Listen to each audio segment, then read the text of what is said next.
আজমল ফাউণ্ডেশ্যনৰ লগত মোৰ বহুত পুৰণি সম্পৰ্ক, এটা দীঘলীয়া সম্পৰ্ক। এই পুৰণি সম্পৰ্কৰ এটা সৰু বিৱৰণ মই দি ল'ব লাগিব, কাৰণ আজমল ফাউণ্ডেশ্যনৰ সৈতে মই এটা দীঘলীয়া সম্পৰ্ক ৰাখিছোঁ। আজমল ফাউণ্ডেশ্যনৰ বদৰুদ্দিন আজমল ডাঙৰীয়াৰ মহানতাৰ বাবে মই অসমৰ 5 গৰাকী কেঞ্চাৰ পেচেণ্ট যি এই মৰু অৱস্থাত আছিল, তেওঁলোকক মই উদ্ধাৰ কৰি আনিবলৈ সক্ষম হৈছোঁ। মই এখন কিতাপ লিখিছোঁ, মোৰ এখন কিতাপ ইতিমধ্যে প্ৰকাশ হৈছে আড্ডাৰ ওপৰত। তাত মই বদৰুদ্দিন আজমলৰ বিষয়ে এটা ডাঙৰ প্ৰবন্ধ লিখিছোঁ।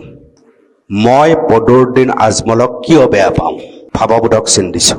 কিন্তু গোটেই পাঠটোত তোমালোকে গম পাবা যে বদৰুদ্দিন আজমল মানে আমাৰ মানুহে ধৰি থকা আজমলজন নহয়। এই আজমলজনৰ যে আন কিছু মহানুভৱতা আছে, মই তাক প্ৰকাশ কৰিছোঁ। যদি মই ৰিপৰ্টিংটো নকৰিলোহেঁতেন, যদি বদৰুদ্দিন আজমলে ফোন কৰি মোক নকলেহেঁতেন, তেতিয়াহ'লে টিয়কৰ এজনী ছোৱালী আজিৰ তাৰিখত বৈবাহিক জীৱন কৰি সন্তানৰ মাক হ'ব নোৱাৰিলেহেঁতেন। যদি মই ৰিপৰ্টিং নকৰিলোহেঁতেন, মোক যদি বদৰুদ্দিন আজমলে সহায় নকৰিলেহেঁতেন, তেতিয়াহ'লে শিৱসাগৰৰ এজনী গান গোৱা ছোৱালী যাৰ ব্লাড কেঞ্চাৰ হৈছিল, 7 মাহ বদৰুদ্দিন আজমলে কষ্ট কৰি প্ৰায় 60 লাখ টকা খৰচ কৰি আজি সুস্থ আৰু সবল কৰি দিলে।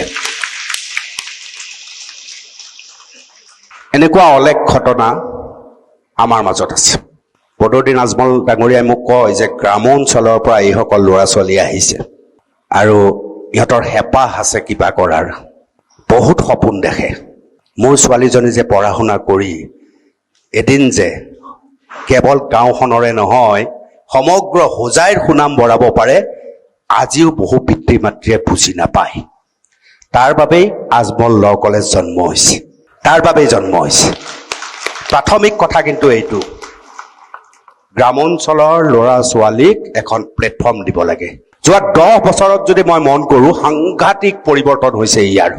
এতিয়া মাক দেউতাকে আগবঢ়াই দিয়া বহু উদাহৰণ মই চকুৰ সন্মুখত দেখিছোঁ।